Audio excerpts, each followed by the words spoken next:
देश भक्ति का एक नृत्य है जहाँ अरे साहब यहाँ तो आपने माहौल यहाँ पर बल्कि माहौल खराब कर रहा तो फिर आपको कैसे आना पड़ेगा? ये क्या है, थोड़ा लेट हो गया इसलिए घर जाके वापस आए। तो आप स्कूल में तो बंद करो, आप बंद कर तो भाई बच्चियों को ऐसे को चेंज करो, क्या करा रखा है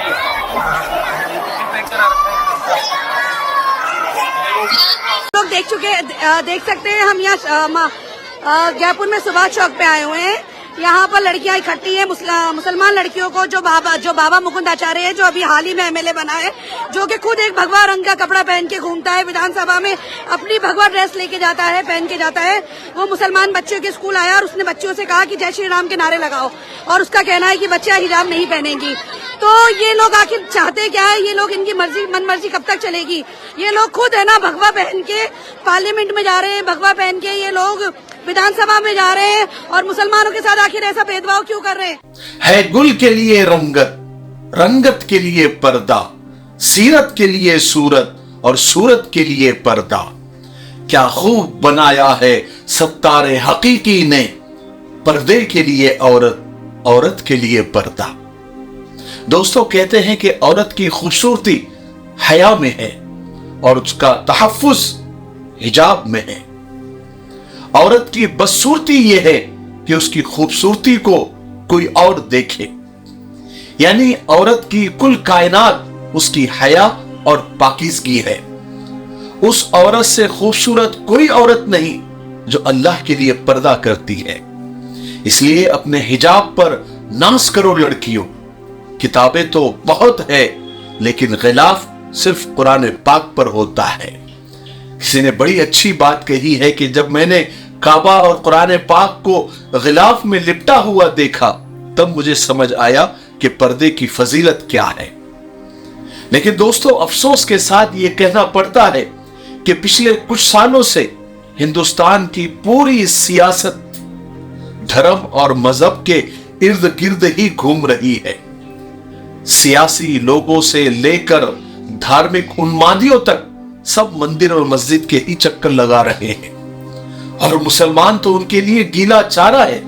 उनके बगैर तो उनका खाना पीना और सोना मुश्किल है। मुल्क की तरक्की का नारा अब तकसीम के नारे में तब्दील हो गया है। इन सियासी लोगों की जबानें सिर्फ मंदिर, मस्जिद, गाय, कब्रिस्तान, ईदगाह, तलाक, हिजाब, हलाल हराम और फतवों जैसी मुद्दों से तर रहती है। आए दिन इनके भाषण हो, रैलियां हो, सिर्फ और सिर्फ नफरत से भरी रहती है। पिछले कुछ सालों से इन्हीं सब चीजों में और इन्हीं मुद्दों में हिंदुस्तानी आवाम को बिजी और मसरूफ रखा जा रहा है।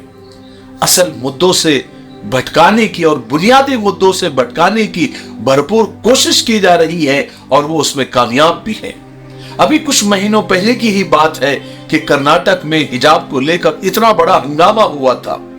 महीनों तक मीडिया ने और सियासी पंडितों ने इस मुद्दे को खूब भुनाया। 2-4 महीनों तक लोग इसी पर बात करते रहे, लेकिन हुआ क्या? वहां की हुकूमत बदल गई। हुकूमत बदलते ही नई हुकूमत ने हिजाब के मामले पर वो सॉफ्ट हो गई। मुस्लिम लड़कियां हिजाब में स्कूल जाने आने लग गई। यानी 2-4 महीने जो लोग बिजी रहे, उसका नतीजा क्या रहा? सिफर। अब सेम टू सेम राजस्थान की हुकूमत बदली तो यहां पर फिर हिजाब का मुद्दा गरमाने की कोशिश की जा रही है, ताकि फिर से लोगों को उसमें बिजी और मसरूफ रखा जा सके, और महीनों तक लोग इसी पर बात करते रहे, और मीडिया को भी एक अच्छा खासा मुद्दा मिल जाए जिस पर वो जहरीली हेडलाइन लगा सके। इसका मकसद क्या है? इसका मकसद सिर्फ और सिर्फ अवाम को डिस्ट्रैक्ट करना है, उनका ध्यान असल मुद्दों से, बुनियादी मुद्दों से, जैसे महंगाई, बेरोजगारी, डीजल, पेट्रोल वगैरह वगैरह के बढ़ते दामों से हटाना है। राजस्थान में ये बाबा जब जीत कर आए थे तो इन्होंने शपथ लेने से पहले ही अपने इरादे बता दिए थे, और ये निकल गए थे गोश्त की दुकानें बंद करने के लिए। महीना भर इन्होंने भी आवाम को इसी मुद्दे में उलझाए रखा, फिर माफी मांग ली। अब ये बाबा फिर लाइमलाइट में आने के लिए इन्होंने हिजाब का मुद्दा उठाया। एक स्कूल में गए, उन्होंने वहां देखा कि मुस्लिम लड़कियां हिजाब में हैं, उन्हें कुछ नजर ही नहीं आ रहा। उन्हें बहुत बुरा लगा कि कुछ देखने को ही नहीं मिल रहा। उन्होंने इस पर एतराज किया कि स्कूल में हिजाब किस लिए, इसको बैन करो। हालांकि वो खुद एक धार्मिक पोशाक में है, खुद साधु के लिबास में रहते हैं, और यह भी कहा जा रहा है कि जय श्री राम के नारे भी लगवाए, और ऐसे धार्मिक पोशाक में वो असेंबली भी जाते हैं, हर जगह इसी लिबास में रहते हैं, गधा भी उनके साथ रहता है। यानी उनका धार्मिक लिबास, उनका अपना, वो हर जगह पहन कर जा सकते हैं। लेकिन किसी दूसरे मजहब की लड़कियां जो हिजाब में हैं वो स्कूल भी नहीं आ सकती। अजब ये लॉजिक है। ये सिर्फ नफरत की राजनीति है, इसके अलावा कुछ भी नहीं है। बाबा चूगे विधायक बन गए हैं, उन्होंने स्कूल जाकर हालात पूछने चाहिए थे, तालीम के बारे में सवालात करने चाहिए थे, टीचर और बच्चों के मसाइल क्या है इस पर बात करनी चाहिए थी। लेकिन बाबा ने वहां जाकर हिजाब के नाम पर आग लगाई और वापस आ गए।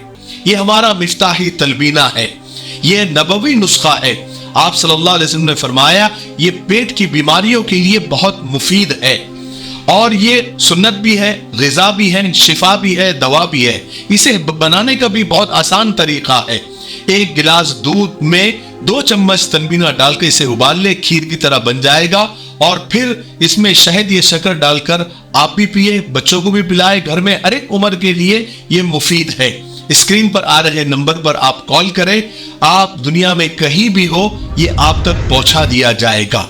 ठीक है, एक से ज्यादा लेंगे तो कुरियर फ्री है। अगर आप डिस्ट्रीब्यूटर बनना चाहते हैं तब भी इसी नंबर पर आप कॉल करें। मुझे उम्मीद है कि आप जरूर, एक मर्तबा क्यों नहीं होता, आप खरीदेंगे। ठीक है, लेकिन सलाम है राजस्थान की औरतों को, बहनों को, बेटियों को, जिंदा दिल खवातीन को कि उन्होंने संविधान के दायरे में रहकर बाबा के खिलाफ मोर्चा खोल दिया।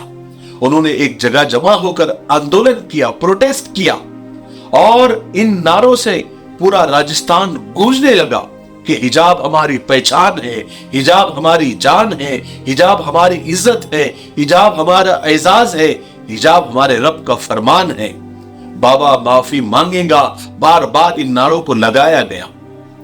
राजस्थान जयपुर की खवातीन को सलाम है, उन माओ, बहनों और बेटियों के जज्बे को सलाम है कि उन्होंने अपने ऊपर हो रहे साफ साफ जुल्म और नाइंसाफी के खिलाफ वक्त के फिरौन और नमरूदों के सामने उन्होंने आवाजें उठाई। अब इसका क्या हल निकलता है? हल निकलता है या इस मुद्दे को और गरमाया जाता है, ये तो देखने वाली बात होगी। लेकिन संवैधानिक तरीके से खवातीन अपने हक के लिए बाहर आई, आवाज उठाई और इरादा किया कि जब तक बाबा माफी नहीं मांगेगा ये आंदोलन चलता रहेगा।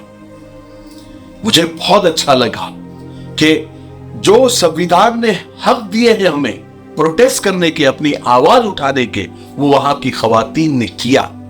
इसीलिए मैं हमेशा कहा करता हूं कि ना हारना जरूरी है, ना जीतना जरूरी है, जिंदगी एक खेल है, खेलना जरूरी है। आप लोगों की इस मुद्दे पर क्या राय है? कमेंट सेक्शन आप लोगों का है, जरूर अपनी राय दें। और आपको ये वीडियो अच्छा लगा है तो आगे शेयर जरूर करें। अगर आप हमारे व्हाट्सएप से जुड़ना चाहते हैं तो नीचे डिस्क्रिप्शन में लिंक मौजूद है। आप हमारी एक मर्तबा वेबसाइट पर भी विजिट करें, मिफ्ताही www.miftahishop.com और www.miftahperfumes.com।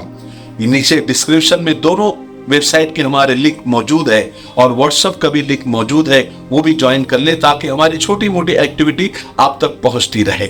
मुझे उम्मीद है कि आप जरूर करेंगे। ठीक है, तब तक मेरे लिए, पूरी उम्मत के लिए, पूरी इंसानियत, पूरी मानवता के लिए और हमारे प्यारे मुल्क भारत के लिए, यहाँ की अमन, शांति, तरक्की, उन्नति के लिए खूब दुआएं करते रहे। अस्सलाम वालेकुम व रहमतुल्लाहि व बरकातहू।